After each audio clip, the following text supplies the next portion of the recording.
今だ大福ちゃんまだ若いんですね。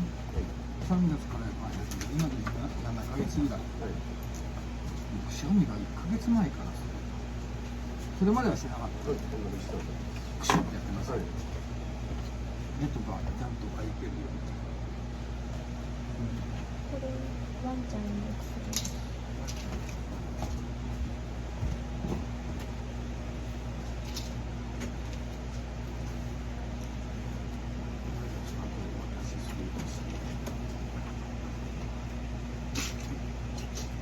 で、食欲リンクがあるということですね。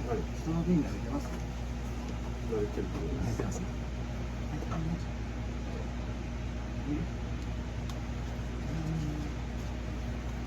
体重測ります。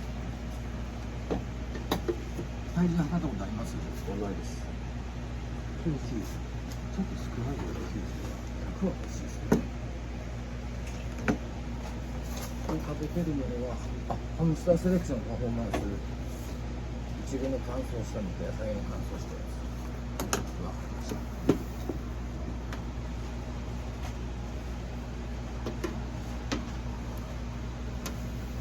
うんちもさ、同じような大きさのカプセルみたいなやつが出てます。大体40個ぐらいかな、40から60個ぐらい出てるんですよね。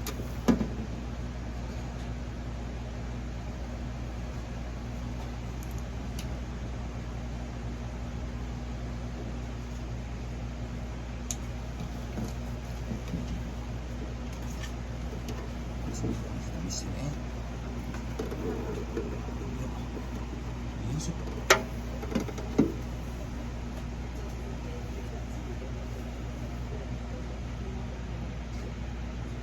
これで前歯は大丈夫。前歯とそれから口の中の色を見ていただきます。顔見ても顔色わかんないんですけど、口の中の色は顔色ですね。そう。まあいいと思います。くしゃみするかわかりました。だんだん増えてきてます。これ。いや、こんなに増えてはないです。増えてはないけど。もう一匹いるわけね、これが。その子は全然しない。で、まあ別に書くんですよね。ですね。わかりました。そしたらですね、どうしようかな。点眼点描目薬出したいんですけど、3回以上でできそうですかね。わかりました。じゃあ、抗生物質、オフロキサシンという抗生物質の目薬を出しますんで、スタートしてね。